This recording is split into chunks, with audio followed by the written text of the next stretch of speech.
Hola pescadores, bienvenidos a KS Pescado. Yo soy Moni de Chismoni y estoy junto a... Gastón, el licenciado sin licencia de El licenciado sin licencia.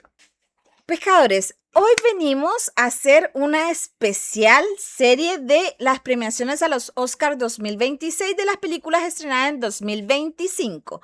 Y vamos a partir con Weapons. Quizá la película que muchos esperaban que estuviesen en los Oscar. Misteriosamente, no está. Solamente tiene un premio de consuelo. De consuelo a mejor actriz de reparto. Pero muchas personas dicen, Weapons es la mejor película de la década. Sobre todo en Estados Unidos. Discurso que se ha repetido bastante en Latinoamérica. Sin saber las razones por las cuales es esto. Y efectivamente, la película es de terror. Es de mucho terror. O sea, es el mayor terror que tienen la sociedad estadounidense en este momento al mandar a sus hijos al colegio. Y el tema es que el mensaje que intenta dar la película, si bien es terrorífico, está explicado de una forma bastante críptica. Hay que tener mucha información y bagaje como para comprender el verdadero terror que está mostrando la película. Está encriptada. Lo que nosotros vemos en un principio es la historia sobre la desaparición de 17 niños y que hay un ente malvado que acecha el pueblo. Pero no es eso. O sea, sí, pero no. Y ahora les vamos a explicar por qué, de qué se trata, de qué va. Bueno, hay muchos easter eggs en los sueños de los protagonistas de los personajes principales. Justin, la profesora, interpretada por Julia Garner, que sería Silver Surfer en la película de los Cuatro Fantásticos de este año 2025. Bueno, el año pasado, en verdad. Ya estamos en 2026. En el sueño de la profesora nos cuentan que ella tenía un curso con 18 alumnos y los 17 niños que desaparecieron aparecen en los pupitres con la cabeza baja como si estuvieran muertos, fallecidos.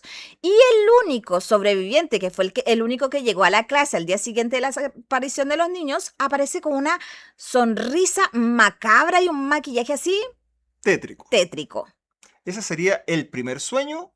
Y ahora viene un segundo sueño que fue vivido por Archer, el padre de uno de los niños desaparecidos. Interpretado por Josh Brolin, que lo recordaríamos como Cable en la película de Deadpool, como... no me acuerdo el nombre, pero en la película de Los Goonies también está.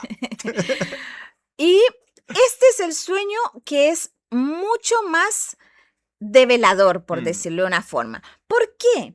Porque algunos de los agujeros de guión que se presentan en lo que nosotros podemos ver por encima de la película, por lo que se interpreta de la película, es que siendo la época de los 2000s, 20s, de la década de los 20s, hayan solo algunas casas en una ciudad estadounidense, hayan solo algunas casas con cámara. Y una de las casas con cámara es su casa. Y él se puede dar de cuenta que su hijo va corriendo con los brazos hacia atrás como Naruto en dirección profunda hacia la oscuridad. ¿Cachai? Entonces, él en este sueño lo que hace es seguir a su hijo. Lo sigue y llega hasta el fondo y hay una casa grande y sobre esta se eleva o flota un arma. Y es por eso que esta película lleva ese nombre, Weapons, armas. ¿Qué arma es? Un AR-15, en la cual además aparece el número 217, que se puede interpretar como la hora que los niños desaparecieron o también, que aquí vamos a entrar en profundo. Hay que tener en consideración que muchos incluso críticos, no han entendido el nombre de la película. No solo en Latinoamérica, en Estados Unidos también. La película se llama Armas y dan a entender que esta bruja que aparece transforma a las personas en armas. Pero no, Moni nos va a relatar cuál es el verdadero significado de esta película y es la razón por la cual usted está en este video. Bueno, yo estuve revisando y como les decía, esta película con el significado o con con lo que realmente quería abordar el director, es mucho más difícil disfrutarla. Es más fácil sí comprenderla. ¿Por qué? Espera que tenemos a los gatos acá. Sí, Dame pero un segundito, voy a mirar. Meow meow meow meow meow meow meow. Meow meow meow meow meow meow meow. Meow meow meow meow meow meow meow meow meow meow meow. bueno, retomamos después de esta interrupción con los gatos haciendo concierto detrás de nosotros. Y les cuento. Bueno, lamentablemente o afortunadamente, el director en esta película lo que nos está hablando es netamente sobre el tema de la legislación de las armas de asalto. ¿Por qué? Una de las referencias directísimas que hace la película al inicio, cuando empieza con la voz en off del infante que está hablando, es que 2 años después de todos los hechos ocurridos, la gente como que lo olvidó, ¿ya? ¿Y esto ocurre por qué? Porque en el 2017, en Portland, Florida, en la escuela Marjorie Stone Douglas, hubo un tiroteo el 2 de febrero. Y esto es muy importante, porque ese día murieron 17 niños. Entonces ahí tenemos al tiro el gancho del 217. Pero esto es mucho más profundo, el tema de destripar este número. ¿Por qué? Porque además, luego de estos 2 años, es decir, en el 2020, se legisló para hacer la prohibición y efectivamente se aprobó con 217 votos a favor. Pero lamentablemente, 2 años después, ya sumando 4 años, pero siguen siendo periodos de 2 años, la gente olvidó esto y se desestimó la efectividad o aprobación de la ley.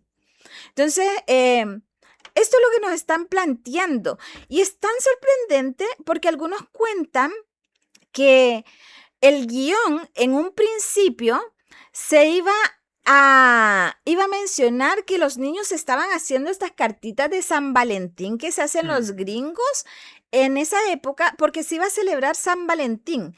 ¿Y qué creen ustedes?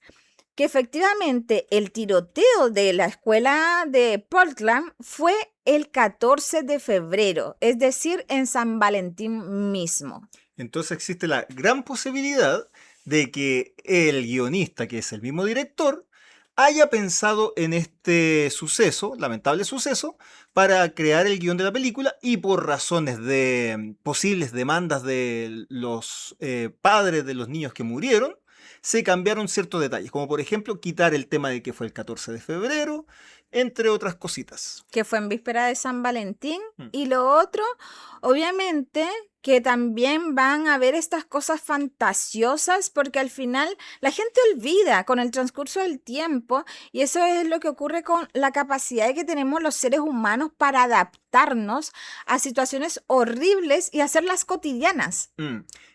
Como dijo la Moni, al finalizar la película mencionan que después de 2 años algunos niños volvieron a hablar. No sé si, bueno, los que vieron la película y que obviamente por eso están en este video para comprender mejor la trama, recordarán que los niños al salir del trance de la bruja, muchos de ellos se mantienen en trance. De hecho, el protagonista de George Brolin se llamaba, no me acuerdo, el que se lleva al niño en brazos. Se lleva al niño y el niño está así como inerte. Se lo lleva. Y la voz en off nos dice, y algunos niños volvieron a hablar después de 2 años. O sea, nos está diciendo que pasaron 2 años después de lo que acaba de mencionar la Moni, que después del tiroteo hicieron una votación para intentar eliminar las armas, el acceso tan fácil que tienen los estadounidenses a las armas, y aun cuando se aprobó, no llegó a crearse la ley, porque la gente olvidó. Sí. Y por eso cuando se queda como una sensación como de final feliz, porque se supone que los niños, algunos se recuperaron, y Alex, que era el niño que vivía en esta casa donde estaba el mal que acechaba al pueblo, se fue a vivir con una tía más buena. Bueno, la realidad que ocurrió, que este joven que realizó el tiroteo en la escuela en Portland, fue condenado a cadena perpetua. perpetua. Entonces, de cierto modo, los padres y los sobrevivientes de este tiroteo no se van a devolver las vidas, no van a recuperarse el trauma, pero sí hay una sensación de justicia. Mm. Está el tema también que quizá el guionista también no solo se inspiró en esta historia, sino que también incorporó elementos de otras matanzas realizadas en colegio, incorporando el tema de que sus papás, de los papás del niño de la película, quedan en estado de coma, por decirlo de alguna forma, no reaccionan. Y revisando datos de estas lamentables matanzas que han ocurrido en los colegios, tiroteos que han ocurrido en colegios, hay varios casos en los cuales estos niños que van con armas han matado o intentado asesinar a sus padres antes de ir a matar al colegio. Claro. Y bueno, por eso nosotros creemos que la película, teniendo este concepto tan contundente y tan terrorífico para los padres, que imagínate tú enviar a tus hijos al colegio y no saber si van a volver, creo que es uno de los miedos mucho más grandes que tienen los padres y en general los padres norteamericanos, ¿cachai? Y yo creo que una de las cosas las cuales la censuraron, y por eso la censuraron de ser de ser nominada a la mejor película normal y película de terror del año, es el lobby de los armeros. De hecho, una de las mejores, bueno, como dicen, es una de las mejores películas de terror de la década. La promocionaban incluso de esa forma. No sé si recuerdan que a mitad del año 2025, por todos lados encontrábamos afiches, promociones, de todo, la mejor película de terror. Incluso algunos se aventuraban a decir que era una de las mejores películas de la década. Al desconocer este contexto que le da fondo y forma al guión que nos estaban presentando, acá en Latinoamérica no podíamos entender por qué razón. Entonces por eso mucha gente la veía y decía, oh sí, la película es buena, asusta, pero tiene agujeros de guión y todo eso. Y ahora entendemos que los agujeros de guión son a propósito, porque es una historia relatada por el pueblo para que los niños olviden el suceso horrible. Hay que recordar que al inicio de la película, cuando están todos los padres reunidos, no han ido los niños en un mes al colegio. Cosa bastante rara si es que desaparece solamente un curso. Perfectamente podría haber ido todo el otro colegio, el resto del colegio a clase. Pero todo el colegio dejó de ir por un mes. Por eso este es el análisis y efectivamente es tétrica.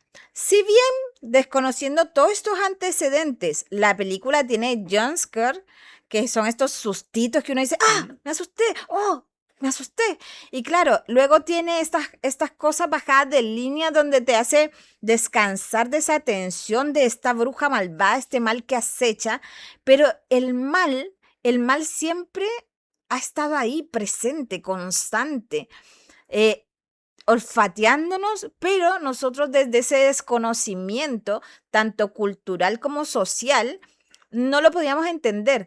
De hecho, hubieron algunos críticos conocidos acá en Latinoamérica que se atrevieron a decir, ¡es el peor nombre del mundo!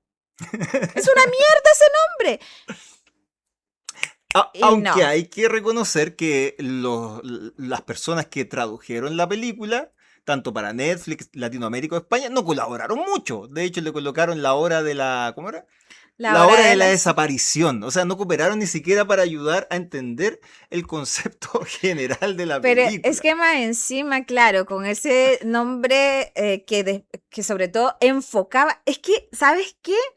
De hecho, ahí te das cuenta que igual el director está intentando decirte...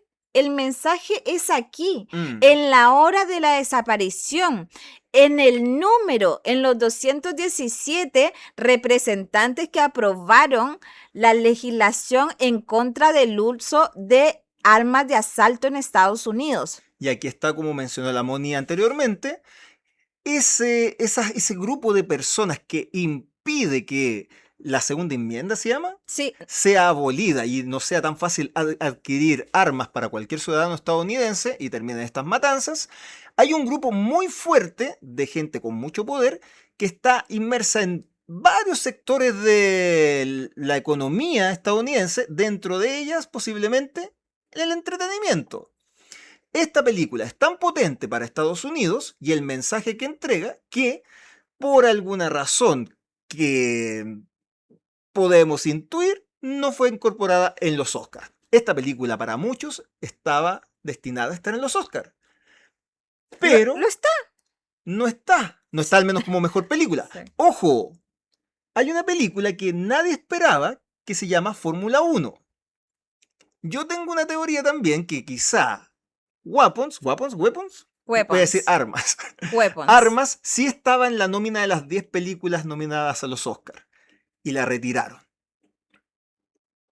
Y colocaron Fórmula 1, que es una película genérica. Bueno, pescadores, este ha sido nuestro humilde aporte a la sociedad cinéfila. Espero que les haya gustado. Cuéntenos qué les parece la teoría, si están de acuerdo, si están en desacuerdo. Pueden buscar la información, de verdad, es muy interesante. Si habían visto la película antes, si no manejaban estos antecedentes, véanla de nuevo, véanla con esta perspectiva. Y de verdad es terrorífica. Sí, recuerden cuál es la fórmula para ver la película ahora ya con una segunda perspectiva. Al inicio hay un aviso de una historia que está relatando una persona, un joven, un niño o niña, no sabemos quién es. Luego, entre medio empieza esta historia ficticia que inventaron para que suavizar la historia real. Está contada en tono de cuento, incluso como esos cuentos de los hermanos Grimm, que por lo general era para dejar moralejas. ¿Qué moralejas les van dejando a los niños? No confíen en cualquiera. En extraños. No, No confíen en extraños, no usen drogas. no usen drogas. Cuida a tus hijos. Exacto. Y un montón de otros mensajes que van dejando en la película, como los cuentos de los hermanos Grimm. Incluso hay una bruja. Y le dan incluso un final feliz. ¿Por qué? Porque la bruja muere a manos de Los niños. los 17 niños que van y la destrozan horriblemente. Luego tenemos un cierre que otra vez está relatando el mismo niño que estaba al inicio y nos está dando como el mensaje que él entendió. Que el protagonista niño se fue a vivir muy lejos Feliz, con con otra un familiar. familia que los va a cuidar más. Sus padres ahora no pueden alimentarse, pero están bien cuidados en algún lugar. Quizá en un hospital, no dice hospital, pero quizá en algún hospital. Y que hay niños que después de 2 años recién están volviendo a hablar, dice. Quizá no murieron todos esos 17 y sí algunos sobrevivieron y están volviendo a la normalidad. Pero es que en la historia real sí fallecieron los 17 niños, 3 trabajadores del colegio y 17 niños más fueron heridos. Entonces, yo tampoco lo tomaría tan Literal. el tema de la cantidad de niños que despertaron o no. En el fondo, lo que digo, lo que reitero, en el fondo el mensaje real es el 217, la legislación, la votación que se realizó. Y nos queda solamente esperar ver qué pasa en los Oscars, porque recordemos que la actriz que interpretaba a la bruja, Amy Madigan, perfectamente podría ganar. Está nominada a Mejor Actriz De reparto. Pero perfectamente podría dar un mensaje extra en nombre del director, de la película, y quizá para que podamos entender o confirmar esta teoría que estamos entregándoles a ustedes en exclusiva. Porque si se dan de cuenta, el director no se ha atrevido a salir a aclarar, que está muy de moda y que lo encuentro de demasiado mal gusto que los directores salgan a aclarar el mensaje. Dejen interpretar por la mierda. Sí, pero de hecho habla muy bien del director porque está diciéndole, esta no es una película palomitera, esto es una película para gente que quiere ver más allá. Si usted no quiere ver, no importa, igual la va a pasar bien. Pero si Exacto. está dispuesto a pasar toda esa sombra y ver el verdadero contenido, va a encontrar mucho más que una película de terror de puro sustito como ¡guau! Yes. Jump scare. En fin, esto ha sido todo. Todo por el momento. Partimos este especial con la película que debió haber estado nominada como mejor película, pero no estuvo. Sí. Luego vendrán las que sí están Sinners. y que podemos ver porque están en streaming. Así que, besitos. Esto fue Cabeza de Pescado. Ah, no sé. Ella es Chismoni de No, Chismoni. espérate, de nuevo. Esto fue Cabeza de Pescado. Ella es. Chismoni perdón, de nuevo. Esto fue Cabeza de Pescado. Lo hemos dicho como 3 veces ya. Ella es Moni. Ya. Esto fue Cabeza de Pescado. Ella es Moni de. Chismoni. Y yo soy Gastón, el licenciado sin licencia. Así que, besitos, chao. Adiós.